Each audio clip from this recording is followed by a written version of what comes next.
Hello and welcome to the next episode of Cracking Rich Code, the podcast. And I am your absolutely delighted to be here host, John Verico. I love doing this show because I get to meet and chat with some of the most amazing people on the planet. And today's guest is no exception. Let me tell you, you're going to absolutely be enamored by Cynthia Newman. She is an executive coach. She's founder of Success Strategists Executive Coaching and is the board chair for the Seeds of Change Foundation. We're going to learn a little bit about that when we get into it. She has written a chapter in Cracking the Rich Code, Volume 17, and let's get her in here to talk about that. So everybody, please welcome Cynthia Newman. There you are, Cynthia. How are you today? I'm good, thank you. How are you?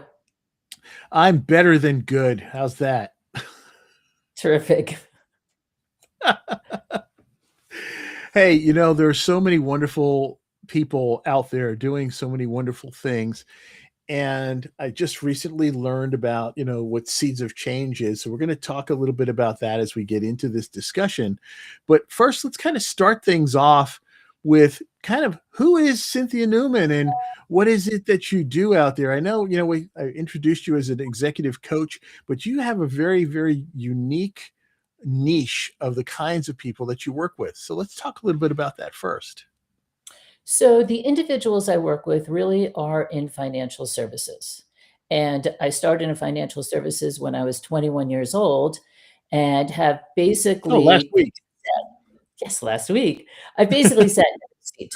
So I started as a staff member and then became a financial advisor. I was a training manager. I was a branch manager. I was a regional director. So I have a breadth of experience in, I want to say, climbing the corporate ladder, because that is basically what I did. And it's never a straight line. And never a straight line. And there's always challenges and opportunities. And I wrote the chapter because I wanted to communicate that it's not a straight line, that there are seasons almost, and how you navigate through those seasons in order to basically get to your goal, right? And how you have those different stages. Now, your chapter, and it was in Cracking the Rich Code, Volume 17, is called, there it is, A Life Shaped by Challenges and Opportunities. Yes. That is an intriguing title right there. So, well, it's true, because anybody who's really worked in a corporate environment understands that you are constantly learning and then dealing with different individuals. So it's challenging. I mean, when you start when you're young, you're almost naive to the different people that you're going to work with, right? And learning how to manage up and to navigate the different corporate levels and the interesting people that you meet and how the environment around you changes. So I moved from New York to Los Angeles when I was 24 years old, and I was a financial advisor. And just that change alone was overwhelming because it was so culturally different. And then navigating... Very different. New York is different than any place else, and LA has got its own environment. And the people are different. Yes. I mean, it's truly the people, and I found LA to be very transient in a way. And I really grew up in New York, and New Yorkers are very grounded. So that was very interesting. And then I talked about it in my book, The Challenges, because I was so young and I looked like I was 15 and trying to build a business around finance and having individuals trust you was difficult. I can imagine that. Sure. And then I was able to navigate through it, and I was successful, and I was a financial advisor for 20 years. It was phenomenal. At that point, I became a little bored, and then I transitioned into management. And then you start all over again. Yeah. Oh, yeah. It's a whole whole different world when you start going up to those levels. Real quick, just backtrack a bit. What attracted you to the financial world? Well, to be honest with you, I kind of fell into it. I graduated college. My parents told me I needed to get a job, and I was fortunate enough to be introduced to someone at Merrill Lynch, and that's when I became a sales assistant. And I Wow. did that about a year, and I realized I could do this and I can do this better. And so I started learning sales. And I was very fortunate because at the time I was surrounded by some exceptional people, and they're the ones that really taught me the art of sales. And I don't think And I would have been successful without them. that makes all the difference in the world. The people that you are around, people that you associate with, and that who mentor you or that you learn from, it can change your whole perspective. Well, it changed everything. I mean, I was so fortunate. I mean, I feel so fortunate. I'm still friendly with those individuals today. It was a gift. And I'm like that with and my the first chief petty officer I worked for in the Navy. We are still friends. He retired 40 years ago. wow. It's remarkable, isn't it? I mean, to be able to have those deep relationships and to be able to be have the gratitude. Yes. Yeah. So it was pretty amazing. So I had a terrific 20-year career as a financial advisor. I brought my husband in, and he took over my book of business as a financial advisor as I transitioned into management. We worked together for about 3 years. That was interesting. Working with your spouse is a whole nother experience in itself. And to this day, he's very successful. He's a tremendous successful financial advisor. And I started through another 20, 25 years of being a manager.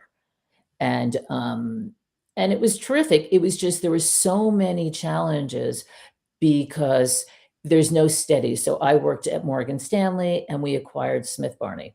And Smith Barney was really running the West Coast, where Morgan Stanley was running the East Coast. It was really not a run because it was one firm, but Right. the leaders were from Smith Barney. And I had to learn how to navigate through being with a whole new set of individuals that didn't know me. And I had to learn the lesson because I was so successful, there was an ego associated with my position and my level of success. I started all over again because they Yeah. didn't know me. And I learned how to Right. go and re-interview for my job and to be able to communicate what I did is why I had my results. And so in my executive coaching that I'm doing now, there are really playbooks, and the playbooks work over and over again. The Right. individual is different that's executing the playbook and they're doing it in their way, but there's just things that you need to do and consistently do them as a leader, right? If you're a financial advisor, you have a team, you're a leader, Right. and you have your Right. staff, right? And you need to be able to direct traffic. You need to take the time to do your business planning. So that's currently what I'm doing now, if you still want to talk about the book. Oh no, we're talking about. I mean, we have time so far. This Okay. goes really really fast, as you know, but no, we have time to hit on a couple of things. But you make some really really good points.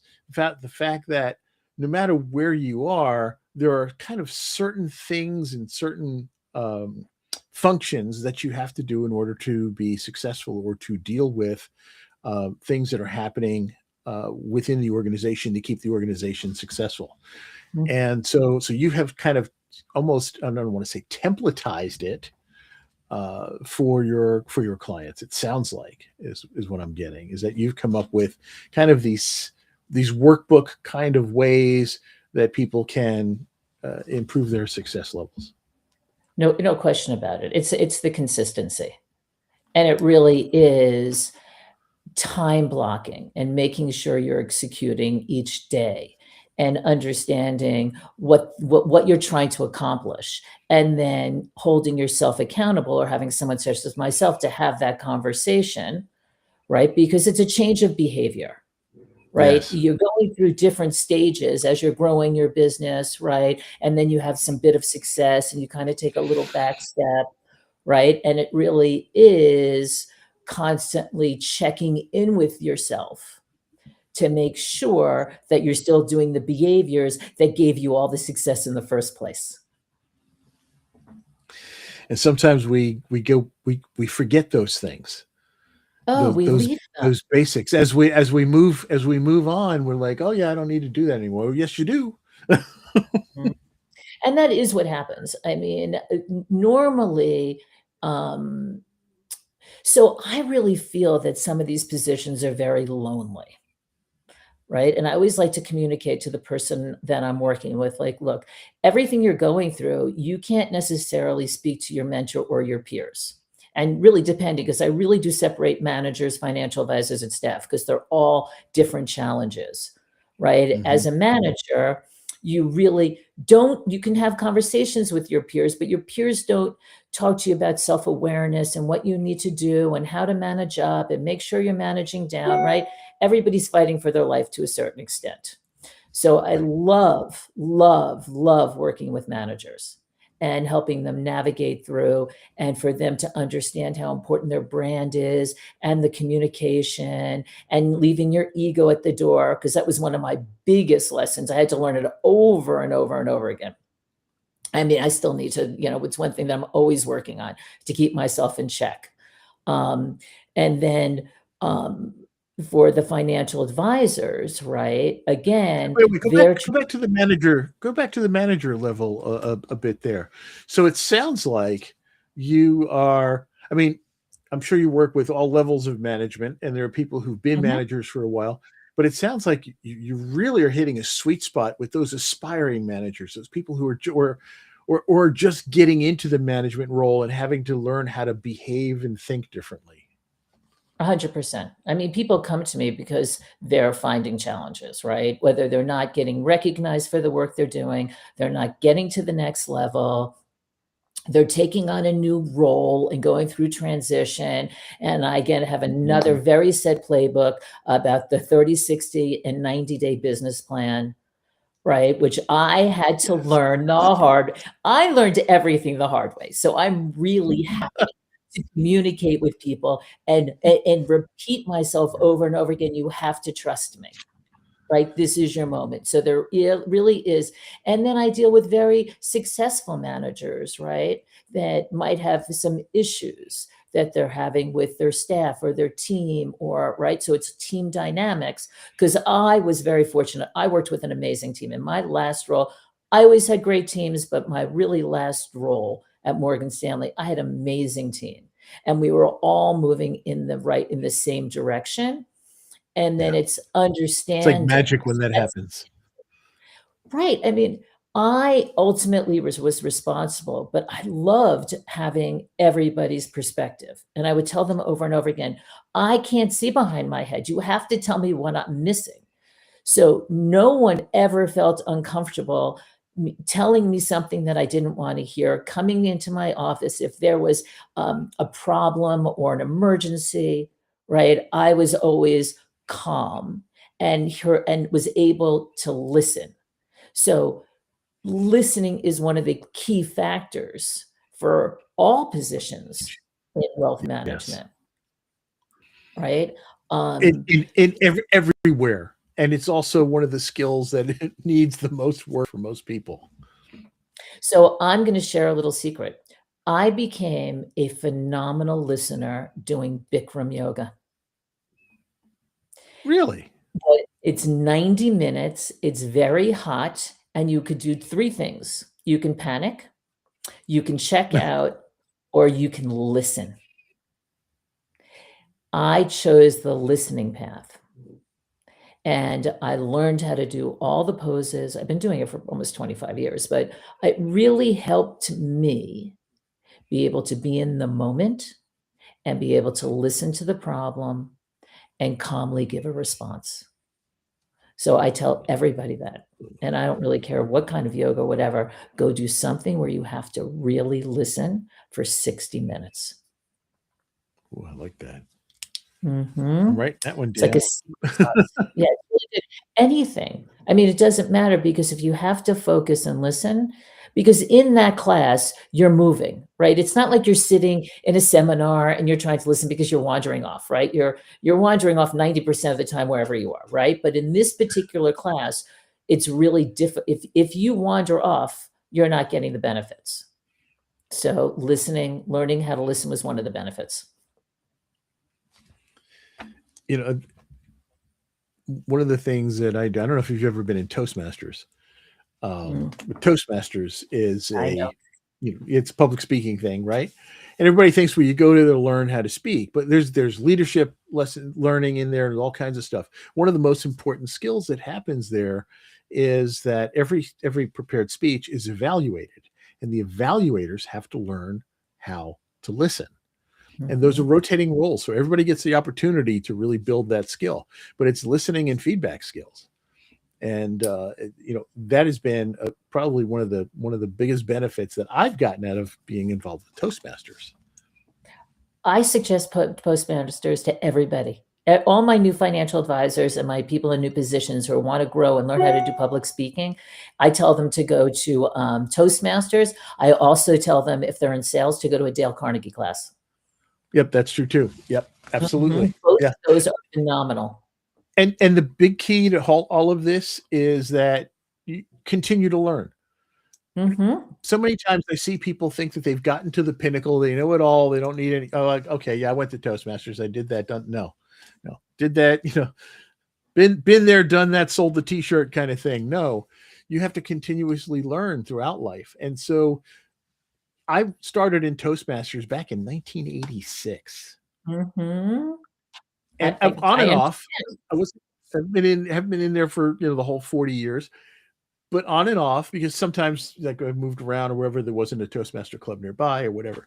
But on and off, and I still do it. I'm a professional speaker. I still go and participate in Toastmasters because I you couldn't always agree you more. can never stop honing your skills. I'm telling you, I was on the call with someone yesterday, and we were looking for a Toastmasters near them. I couldn't agree with you 100%, right? It's just, it absolutely, and it challenges you, right? So Yes. how do you become strong when you put yourself in extremely challenging positions and you're uncomfortable? And then comes the growth. And I say the same thing about sales. Look, you are going to sound foolish. It's going to take you a minute. But if you don't say it at all, you're never going to get comfortable. You have to find your voice, and you find it by doing Toastmasters. You find it by selling. You find it by speaking, by asking questions, right? And you train your mind to be able to peel that onion back when you're speaking with someone. Like you've become obviously very good at it because you do podcasts, right? Of pulling things out of people. And it's the same thing for a financial advisor when they're sitting with a client, right? To be able to know the questions to ask. It's all about, right, putting together your system and sticking with your system. And I actually write a newsletter monthly. And in my last newsletter, I actually mentioned about how from my grandfather, I learned that if you don't have a system, you pay a penalty. And so I'm always telling people you can change your system, but What did your you grandfather have, do for a living? Just out of curiosity. oh, he was a real estate developer. Okay. But he's true. I mean, we use that in our house all the time. My children use it. I mean, you have to create systems for yourself, whether it's a system when you wake up in the morning, right? And the day seems overwhelming, right? Do you meditate? Do you exercise, right? Do you read? How do you prepare yourself for, to a certain extent, going to battle sometimes? Yeah. right? And it's not, I don't mean it as a negative. It means that our if you're working, your schedules are busy. If you're different stages of life, in your 20s, it's one thing, in your 30s, your 40s, your 50s, your 60s, right? And 70s on, and there's different behaviors that are associated with it. And understanding that and being cognizant of it, I think really helps you in the long run. Yeah, I agree with you. And you said a magic word in there. You said busy. And I have learned, and it's taken me a long time to learn this, that busy is an acronym for basically underserving yourself. Mhm. Mm. Mhm. Because what Mm. happens is we wind up like overloading our schedule with stuff. We clutter our calendar with all these obligations, and we don't take the time, we don't have a system to take the time for ourselves so that we are able to function in all of this other busyness that we've added onto our lives. 100%. I mean, I constantly am telling people, look, you have to take that time, right? Whether you're working out, you have to take care of yourself, because if you're physically doing something, right, you're helping yourself, Mm-hmm. right? There is a balance between, first of all, sitting all day long, right? And not getting up and moving. And then telling yourself that I'm going to work these hours and I'm going to leave. And it's really hard to hold yourself accountable.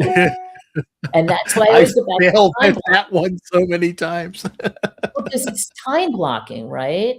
Sure. Like Yes. you have to make it what's easy for you. So it's easier for a man to go to the gym and come back and be working, right? He can take that hour. It's harder for a woman, just because, we're a little vain, and we have our makeup, and we have to look perfect. Yeah, but I So could never be one of those guys that goes to the gym, comes back to the office sweaty. I just well, they have a time to take a shower. I mean, it takes you 5 minutes to take a shower, right? You're done, you're ready. And you're out, you're ready to go, right? And there are women that can do it. I was just not one of them. So I really needed to make sure I was scheduling. So I'd make sure that there was 2 days a week I was literally leaving and going and working out and leaving earlier in the day. Because my days were, 14, 16-hour days. They were not 9 to 5 in the least. There was always a dinner or an event or a networking or something that I needed to be doing. I And don't remember the last 9 to 5 day I had. right, Even it's after I just retired from the day job, I still don't have because a you're 9 to 5 day. busy. Right? Isn't that so true? Hey, by the But way, folks, if you're tuning in like this late in the program, you want to go and take this back to the start and play it. We are having a wonderful conversation with Cynthia Newman. Cynthia is an executive coach, and she wrote a chapter called A Life Shaped by Challenges and Opportunities in volume 17 of Cracking the Rich Code. And we've been talking all about these different types of things that go on, and the kinds of work that she does with her clients, primarily in the financial industry, them to deal with various transitions in their life and in their career, and to kind of move up that corporate ladder, and to create systems for themselves to make them be able to be successful at each rung of the ladder as they go through it. This has been a fantastic conversation. We still have more to talk about, but I always like to try to do a little transitional thing in there to let people know who we're talking to. And I realized I missed the halfway point because we've been having such a great conversation. I was too busy listening to do the stuff I was supposed to do. So I will say, check out Cynthia's chapter in Cracking the Rich Code, Volume 17. And definitely, we want to point people to your website too, by the way, which is successstrategists.com. By the way, that's not easy to say. no. Successstrategists.com. And that's how you can get to Cynthia's information about what she does and what she offers, and connect with her on LinkedIn. It's always a good thing to do. And that's probably one of the best ways to reach out to her. And you can find her under Cynthia Newman on LinkedIn. And I say those things out loud because sometimes people are only listening to this and not watching it on YouTube. So I want to make sure that people can find it. But go back to the beginning, listen to this thing from the start, and let's get back to talk more about Cynthia. She's got some great advice that she's been providing for us to how we can take care of ourselves, how we can systemize our lives and our programs and our processes so that we can be more functional and be more successful. But there's a little piece that I don't want to miss talking about here, and that is Cynthia's benevolent side and the heart that this woman has, and that fact that she has found and made the time in her life to be able to do this. And that's the Seeds of Change Foundation. And could you take a few minutes to talk a little bit about that, Cynthia? Sure. So we formed the Seeds of Change Foundation after we adopted our fourth child. So my first three children are biological. My fourth is adopted from Malawi, Africa. And we wanted to give back to the organization, the orphanage where he was adopted from. And what we did is we were contributing and helping them with food and training and the farming, because they do incredible with farming there, like amazing how it's organic farming, and it's way over my head, but it's incredible what they're doing. And then we were worried about the children not having enough places to play. So the first real project that we did is we built a soccer field there. And it was amazing, right? It was just a wonderful experience. And I started doing a little bit more fundraising, and we've built a playground in the United States. We fund tiny homes in Los Angeles for those that, are looking to transition from being homeless into having somewhat permanent housing. And we have given to, oh my God, the Go Red for Women, the American Heart Association, cancer, diabetes, everything. So it really was a labor of love. I formed it with two of my closest friends, and together we decide where the funds will go and what projects we want to see through. And how do you go about raising those funds? What kinds of activities you do, or is it just donations? It's pretty much just donations. I've done events at my home where people have come, and then we were fortunate to have the people that were running the orphanage. They came to visit to the United States. We did an event for them. So that was really nice that they were able to raise some extra funds that actually went directly to the orphanage. And really, that's it. I mean, it really comes from family, friends, people that meet us and want to contribute and see some of the projects. And I'll tell them if I'm doing a specific project, if they'd like to contribute. That's just wonderful stuff. It really is. And that takes a special kind of person to do that, to be able to set aside the time, the energy, and the funds to be able to use them in these ways. And I'm just going to add the fact that it takes a special kind of person to adopt in the first place. But even more so, Cynthia, and you did not reveal this here on the show, you didn't say this, but the son that you adopted was not an infant. It was not even a toddler. He was pretty well grown by the time you had adopted him. And that is something that doesn't happen very often. No, we call him a needle in a haystack. So what essentially happened is my oldest child was volunteering at the orphanage. And when we went to go visit, my fourth son really followed my third son around. And they were both about the same age. And from there, I wanted to understand his story. And then we took him out of the orphanage and put him in a private school. We did that for about a year. He came to the United States to spend 6 weeks with us. He went back, and the following summer, when he was going to come visit us, I said, wait, let's stop. We need to follow through. Malawi is a very poor country, and there aren't a lot of opportunities. And we really couldn't direct traffic for him. And he's done phenomenal. He's 27 years old now. He is a sergeant in the Army. We couldn't be more proud of his tenacity. He works really hard. English was as a second language. He came in when he was 13 years old. It was a real challenge for him to go from being completely dependent on the orphanage. And we don't really think about what that looks like, but it's just simple as making your first decision Right. to then functioning where you're responsible for all your actions and your future. So it's really it's an amazing story. We're so proud of him.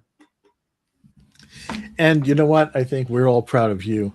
Cynthia Newman is a just not only a font of really great information in the business world and in the financial world, but she's also a person with a great heart. Check her out. Read her chapter in Cracking the Rich Code, Volume 17. Go and visit her website, successstrategists.com, and connect with her on LinkedIn at Cynthia Layden Newman. Cynthia, it has been wonderful having you on the show. I'm so glad that you were able to get scheduled and so that we can do this. Is there anything else that you want to kind of leave our listeners with that they should know? I would say two quick things. One, you're not alone. There are always people for you to speak with. If you need an executive coach, remember, I've said it over and over again in my chapter. I wish I had had an executive coach throughout my career. It would have helped me tremendously. That's number one. And number two, as you're climbing that ladder or the mountain, I say, remember to stop and appreciate the trees, the flowers, and the rivers. I love it. Cynthia, thank you so much. Folks, I hope you enjoyed this episode of Cracking the Rich Code podcast as much as I did. Check out Cynthia's chapter in Volume 17 of Cracking the Rich Code and visit her website and all that good stuff. It's in the show notes. And thank you again, Cynthia. Have a great day. And folks, stay tuned for the next episode.